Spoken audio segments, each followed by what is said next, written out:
રામ જય શ્રી કૃષ્ણ સીતારામ। તો જો અમે વાડી આવી ગયા છીએ। आज શું કરવા આવ્યા છીએ તમને ખબર પડશે। જો આની અંદર છે દૂધ છે, ચામોરસ છે, બધું છે। અને સવારમાં કારણ કે આપણે વાડીએ કામ હોય એટલે થોડું વહેલા આવવું પડે। અને તમે શું કરવા આવ્યા છો અહીંયા? સિંગ પારવા। જો સિંગ પારવા આવ્યા છે ને આપણા હાથમાં છે બહેણી। તો બહેણીથી પાણી સીસી લેવાનું છે કૂવામાં।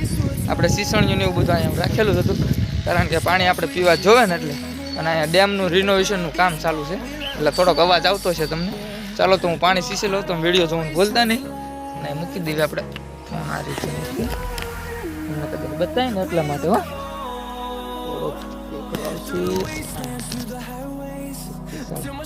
બહેનીને આપણે બાંધી દઈશું। હા બરાબર। કબૂતરા અંદરથી ઉડવા મળ્યા છે તો તમને દેખાડું તે રીતના પાણી સીસીશું। તો મિત્રો આ છે કૂવો ને આપણે બહેણી નાખી દીધી સીસણી હારે બાંધી તો જાય તે। અને કબૂતરા અંદરથી ઉડવા મળ્યા કારણ કે કબૂતરાને બીક લાગે ને એટલે। અને આપણી બહેણી પોગી ગઈ છે લગભગ ઓનલી ફોર પાણી આગળ। જો બતાવીશ તમને બધાને બતાવતું હોય તો કોમેન્ટમાં કહેજો કે આ પાણી પોગી ગઈ છે। ઓકે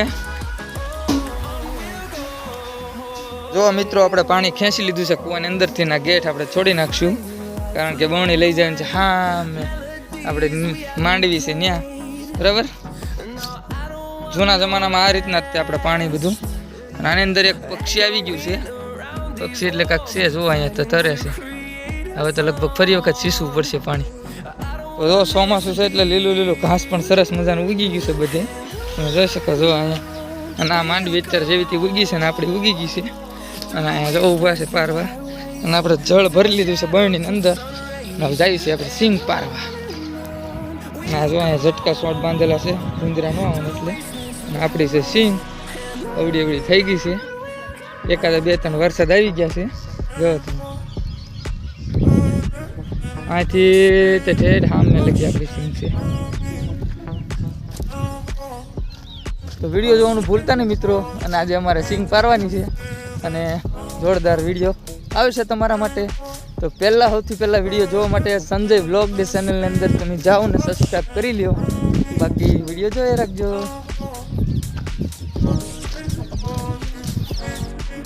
તો મિત્રો જો 11 વાગી ગયા છે ને આપણે બનાવવા મળ્યા ચા। અને જો અહીંયા મારા પપ્પા અને મારા ઘરના બધા બેઠા છે। અને જો તાપ આપણે હળગાવી દીધો છે, ચૂલો હળગે છે વ્યવસ્થિત કમ્પ્લેટ। જો ચા તે મજાની અને તમે બધા હાલો ચા પીવા। કોને કોને ચા ભાવે છે કોમેન્ટમાં કહેજો બરાબર। અને લાઈક સબસ્ક્રાઈબ કરવાનું ભૂલતા નહીં બધા। તો જો ચા બને છે, નાસ્તો લાવેલા છે થોડોક નાસ્તો કરીશું। અને ચા અને નાસ્તો 11 વાગે અને બપોરે જમવાનું। અને વાદળા બહુ થઈ ગયા છે, તડકો તો કાંઈ લાગતો નથી એટલે આવે છે મજા આપણને પારવાની પણ। તો આપણે વાડીએથી ઘરે પહોંચી ગયા છીએ મિત્રો। અને જો અહીંયા બધા કપડાને સુકાય છે કારણ કે વરસાદનું ન હોય એટલે ઉઘડા સૂકવી દેવાના નકર પછી ભીના ને ભીના રે બધા। જો પંખો 5 માથે ફરે અહીંયા। દીદીબેન સૂતા લાગે ઘોડિયામાં હા જો ભર નિંદરમાં દીદીબેન સૂતા છે। અને આપણે જમવા પહોંચી ગયા ને થાકી ગયા હતા ફૂલ એટલે થોડાક લાંબા થઈ જાય હવે થાકી ગયા તો જમવાનું ગરમા ગરમ મારી મમ્મી તૈયાર કરી નાખ્યું છે। જુઓ આ છે રોટલી અને તપેલાની અંદર ચાક છે, સેવ ટમેટાનું આપણને બહુ ભાવે છે બરાબર, અતિશય ભાવે છે મને। અને આપણે થોડોક બરફ કાઢી લેવું શું છે મજા આવે ઠંડી ઠંડી છાશ ખાવાની આપણને। અને અહીંયા થોડાક અમતા જાંબુડા મૂકેલા લાગે જો આ ફ્રીજમાં જાંબુડા મૂકેલા છે એમ લાવ્યા હતા પ્રમ દિવસે એટલે। અને આ બોટલું ને એવું બધું મૂકેલું છે પાણીનું। અને આ બરફ લઈને આપણે જઈએ છીએ, બરફ નાખી દેવું પવાલીની અંદર એટલે છાશ ખાવાની મજા આવે। બધા હાલો ખાવા બરાબર। અને જો મારા પપ્પા ઉતા હતા અને આપણે વાડીએ પહોંચી ગયા ને ખાંડના ચાય કરી નાખી। ને આસ્તાબેન જો અહીંયા ચા કેવી પીવે છે જો એને ચા ઓછી પડતી હતી તો રોતી હતી તો એ ચા કેવી પીવે જો દૂધ એટલું પીવે ને ચા એટલી પીવો।